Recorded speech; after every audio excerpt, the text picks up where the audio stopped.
Sebelum kita mengetahui tentang kebijakan investasi Thailand, eh, maka kita perlu mengetahui program pembangunan apa yang sedang dikeluarkan oleh Thailand itu sendiri.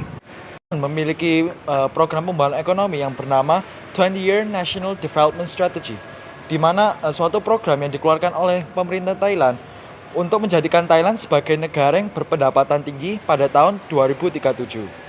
Thailand juga memperkenalkan visi yang bernama Thailand 4.0, di mana pembangunan ekonomi berbasis pada inovasi dan meninggalkan sektor manufaktur bahan yang memiliki nilai yang rendah. Untuk mewujudkan hal tersebut, Thailand berfokus dalam sektor research and development yang dibuktikan dari pengeluaran negara yang meningkat terhadap sektor tersebut dari tahun ke tahun.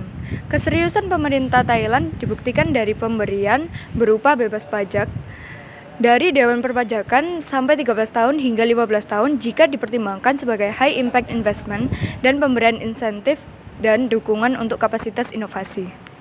Tentunya untuk menarik investor dalam sektor research and development, dibutuhkan fondasi agar program tersebut berjalan dengan baik. Salah satunya dalam sektor human resource. Hal tersebut didasarkan atas kurangnya pekerja yang memiliki keterampilan yang mumpuni.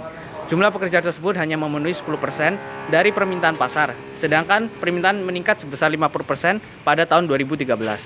Memenuhi kapasitas dan kualitas pekerja dalam sektor tersebut, Thailand mengeluarkan kebijakan pada tahun 2012 yaitu Work Integrated Learning, di mana isi dari kebijakan tersebut adalah menggabungkan praktek kerja dalam kurikulum sekolah di negara Thailand.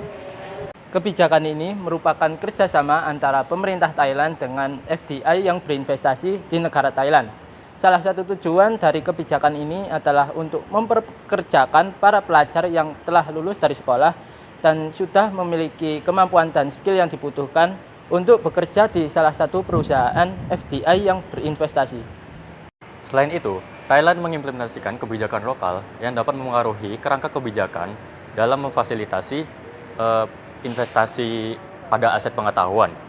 Nah, kebijakan tersebut yaitu IP protection dan kebijakan cyber security. Namun, implementasi ini dijadikan sebagai prioritas jangka menengah.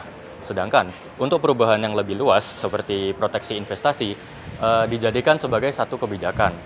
Lalu adapun kebijakan mengenai pelepasan batasan bagi pemilik tanah asing yang dijadikan sebagai prioritas jangka tinggi.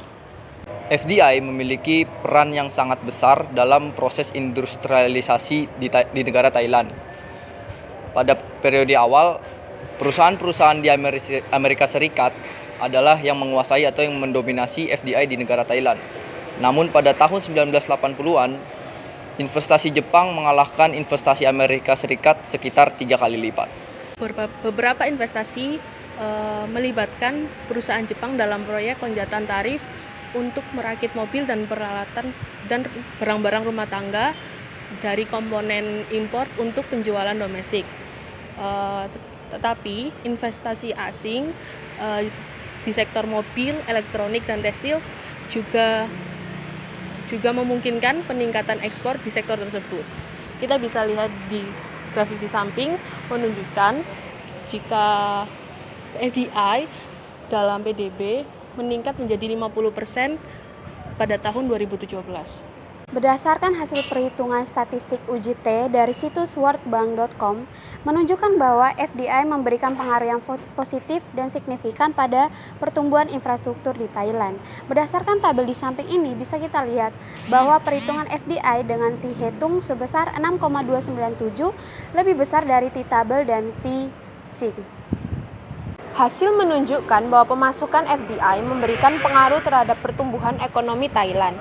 Dengan pertumbuhan ini, maka akan memberikan kesempatan kerja lebih banyak, transfer teknologi yang semakin luas sehingga meningkatkan persaingan di tingkat nasional.